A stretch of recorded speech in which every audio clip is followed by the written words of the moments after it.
Good morning. Welcome to Chapel of the Cross's Adult Formation. My name is Mark Chilton. I'm the Orange County Register of Deeds. I'm going to speak this morning a little bit about the early history of Chapel of the Cross as a parish, the families that were involved in the parish, and especially about the people of color that were involved in the church. Chapel of the Cross's first priest, the Reverend William Mercer Greene, deeply believed in Episcopalians bringing enslaved people to church. Reverend Greene owned many slaves himself, and he brought them to his churches. He also encouraged his slave-owning parishioners to bring their slaves. His ideas about including enslaved people in the church were evidently well accepted by white parishioners at Chapel of the Cross. Reverend Greene enslaved at least 17 people in the 1840s, including Godfrey, Francis, Nancy, Ellen, Cain, Jenny, Peter, Celia, Anna, Robert, Rachel, Lucy, Aaron, Julia, and Margaret. Of these, both Celia and Ellen were married at Chapel of the Cross in the late 1840s, and Ellen's daughter, Edith Jane, was baptized here as well. Almost all of the other people enslaved by Reverend Greene are mentioned in the register at St. Matthew's in Hillsborough, where he also served. Chapel of the Cross's founding priest, however, was not the only man of the cloth to serve while enslaving people. The parish register shows that several of Chapel of the Cross's early rectors enslaved one or two people each. Likewise, UNC Professor Manuel Fetter and Professor Hosea H. Smith were Chapel of the Cross parishioners who each enslaved a few of their fellow human beings. William Horn Battle, an Orange County judge, however, was more like Reverend Greene in that he enslaved many people, 18 of them by 1860. Because he lived quite near Chapel of the Cross, here at 203 Battle Lane, it was convenient to bring the people he enslaved to his church. The Chapel of the Cross parish register indicates that Judge Battle enslaved Cora, Washington, Robert Lewis, Henry, Fanny, Jane, and her children Sarah, Patsy Alice, and Margaret, as well as Annalisa and her children Henry and Rufus. 15 of the 18 people Judge Battle enslaved are mentioned in the parish register. So almost all of them were at Chapel of the Cross at one time or another. Wealthy local merchant Andrew Mickel enslaved at least 5 people, 3 of them having been baptized at Chapel of the Cross. He was also involved in the mortgaging of people enslaved by others. And just to be clear, what do you imagine happened if someone defaulted on a loan secured against a human being? Why, that human being was sold at auction on the steps of the Orange County Courthouse. We'll come back to Andrew Mickel in a bit. St. Matthew's parishioner James S. Smith enslaved at least 30 people, though it's not certain to what extent he or his sons attended Chapel of the Cross after they moved from Hillsborough to the Chapel Hill area. But it is clear that his daughter, Mary Ruffin Smith, was a very active member of Chapel of the Cross. And as we will discuss further in a moment, she definitely brought to her church the people she enslaved. I could go on, but you get the idea. My count of the people enslaved by congregants at Chapel of the Cross is necessarily incomplete, but I can say for certain that at least 223 people were enslaved by white people who worshiped Chapel of the Cross. And over a third of these enslaved people are mentioned by name in the parish register because they were baptized, married, or had funerals here. Enslaved persons who worshiped at the Chapel of the Cross would have completely filled the old chapel if all of them had attended at once. Not merely the slave gallery above, but the whole chapel. Chapel of the Cross's parish register records a total of 20 marriages in its first 2 decades, 11 of them for white couples and 9 for couples of color. This gives you perhaps an idea of how small this congregation was at the time, barely 1 marriage per year. But more importantly, note that 45% of all weddings at Chapel of the Cross were among people of color. Remarkably, these statistics hold up for baptisms and other rites. Almost half of all people receiving sacraments at Chapel of the Cross before the Civil War were people of color. I'm pre-recording this, so I can't look around the room, but I can just guess that when you look around the room at adult formation, you're seeing a very different group of people today. How did we get here? In addition to enslaved congregants, the parish register mentions a significant number of free people of color. For example, one of those 9 marriages I mentioned was between a free man of color named Thomas Kirby and Judy, a woman enslaved by Judge Battle. Judge Battle's son, Kemp Battle, in his extensive local histories, described Thomas Kirby in rather racist terms as, quote, a big burly yellow man, unquote, who worked as the assistant janitor at UNC. The head janitor was Wilson Caldwell, a man enslaved by the university president. Caldwell, like Kirby, was married at Chapel of the Cross, though in Caldwell's case, his wedding was after emancipation. Although Caldwell was a Presbyterian and later a Congregationalist, the woman he married, Thomas Kirby's niece, Susan, was an Episcopalian, hence their wedding at Chapel of the Cross. After the Civil War, the Reconstruction governor, William W. Holden, appointed new justices of the peace for Orange County in July 1868. Among the men he appointed was Wilson Caldwell. 6 months later, in January 1869, an election was held for the Chapel Hill Board of Commissioners, what we now call the Town Council. Newly enfranchised African-American voters carried the day, voting out a slate of white Democrats, including Andrew Mickel. A multiracial slate of Republicans took control of the board, including Thomas Kirby. These were tumultuous and terrifying times across North Carolina. The Ku Klux Klan was on the rise. Many historians have observed that there were 2 distinct classes within the Klan. The leadership often included formerly powerful white men who had lost power when African-American men gained the right to vote. Yet the bulk of the Klan was made up of poor whites who felt that their low socioeconomic position had been made still lower by being reduced to mere equality with the one group they had formerly looked down upon, African Americans. The body of Wright Woods was found hanging in far northeastern Orange County in September 1869. But this was merely the beginning of the Klan's 1869 reign of terror in Orange County. Many marches, assaults, and lynchings occurred in the latter parts of 1869, and much of the activity focused on Chapel Hill. By October, the Klan's thirst for blood reached a fever pitch, and a mob of between 75 and 150 men with a shrouding sheet hung over their faces, with just 2 holes for their eyes, cackling among them of Ku Klux, as the Hillsborough Recorder reported it, seized Daniel and Jefferson Morrow and left them hanging. In November 1869, an angry mob of 100 Klansmen seized 25-year-old Cyrus Guy, a man of mixed racial heritage. They left him hanging at a prominent intersection just north of Efland, where his body remained on display for 10 days. In all, the Orange County Klan lynched at least 4 men in a space of just 3 months. The fall of 1869. While the actual lynchings happened in rural areas, most of the Klan's non-lethal attacks occurred in Chapel Hill, the center of African-American public office holding. On September 1st, 1869, Robert G. Fitzgerald, an African-American schoolmaster near Hillsborough, complained of the Klan in his diary. They have also marched or paraded in Chapel Hill and are committing depredations on Union men all around.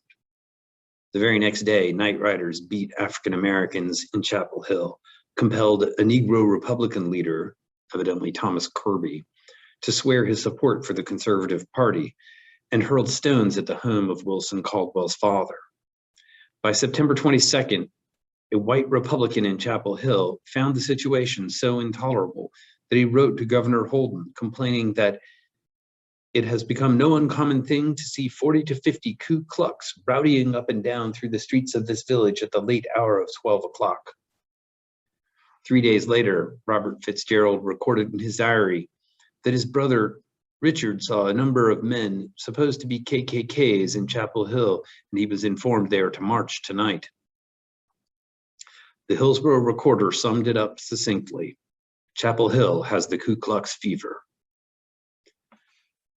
Now, that merchant I mentioned earlier, Chapel of the Cross parishioner Andrew Mickel, had served in several local government offices, including a 14-year stint as the Orange County Register of Deeds, until he decided to relocate to Chapel Hill.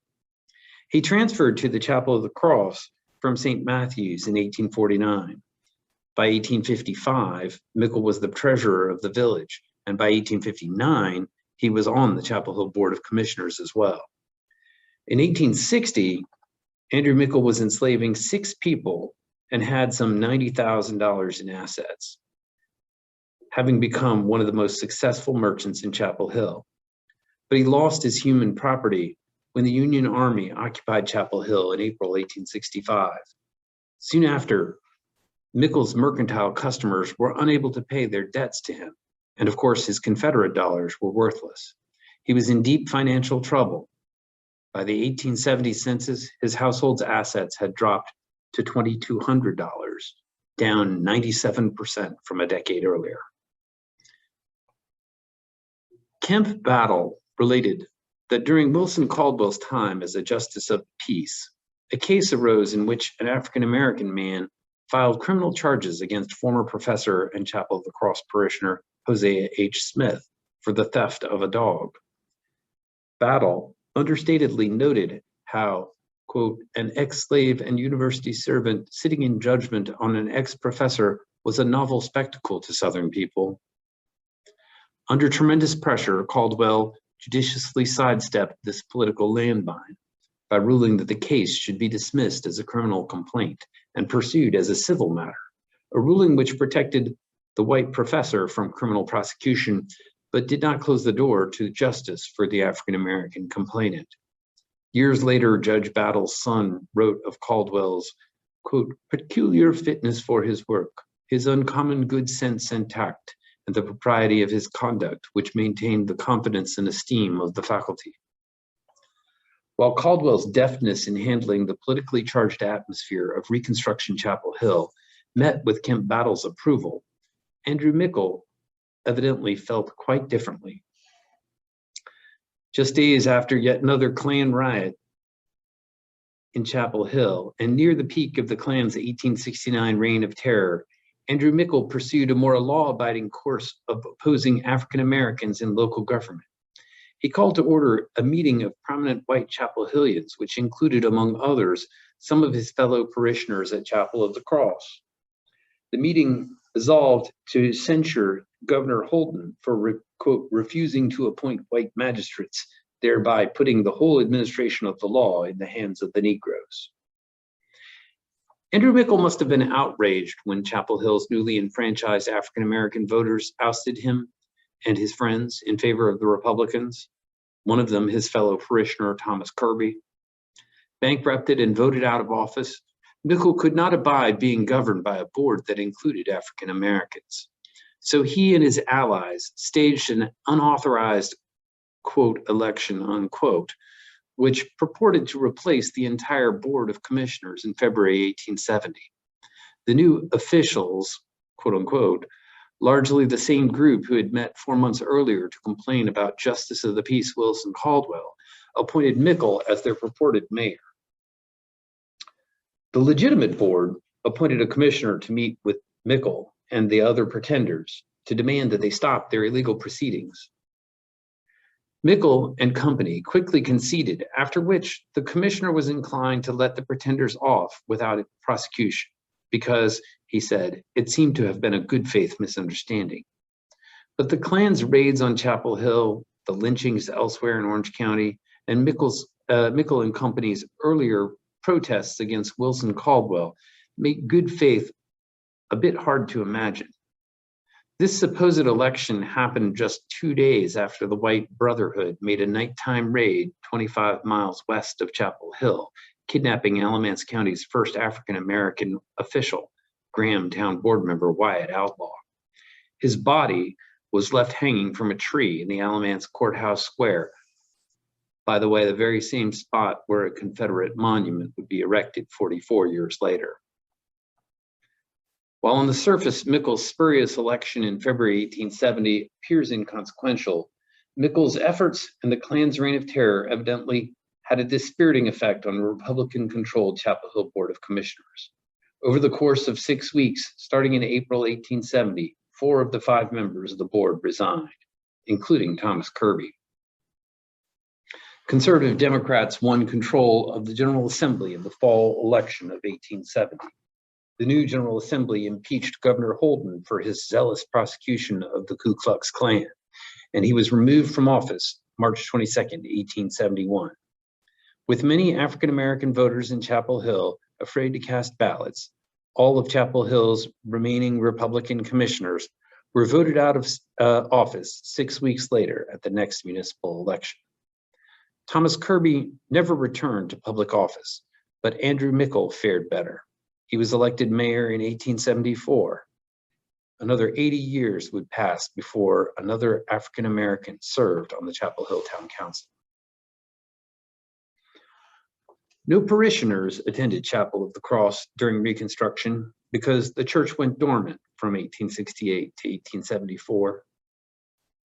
But it appears that Thomas Kirby did not merely stop attending the closed-up Chapel of the Cross.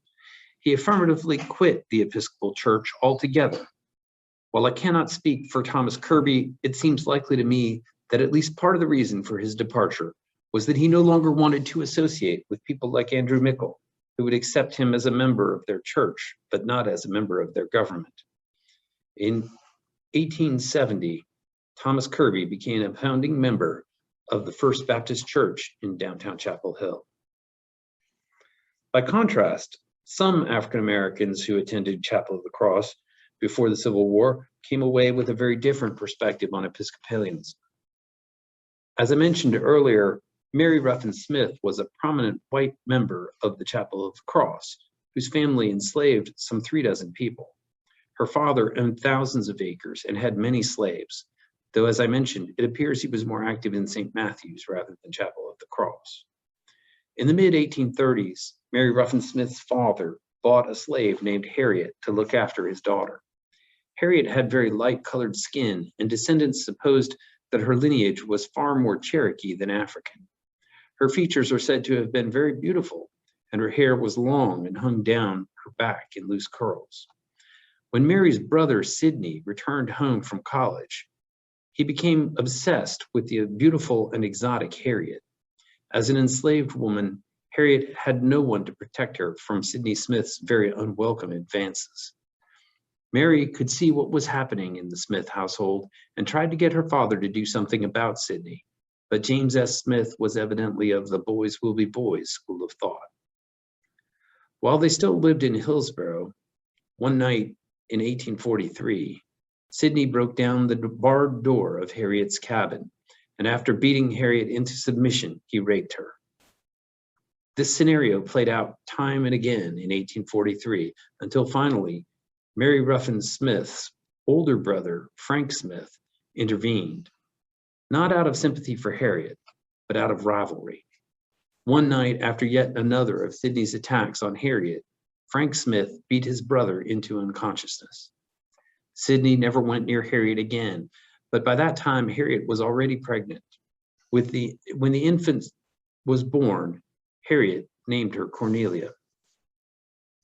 But even after Frank Smith beat his brother to stop his continual raping of Harriet, Harriet's troubles were far from over. Frank now used his position of power to coerce Harriet into sex with him instead. This went on for years afterward, and Harriet eventually gave birth to 3 more children, the progeny of Frank Smith. Mary Ruffin Smith was aware of all these events and was mortified by the behavior of her brothers. Eventually, the situation became so self-evident to white society in Hillsborough that the Smiths were embarrassed. It is said that Sidney doted on his enslaved daughter Cornelia. When he had had too much to drink, which was often, we are told, he would declare himself to be her father in front of company.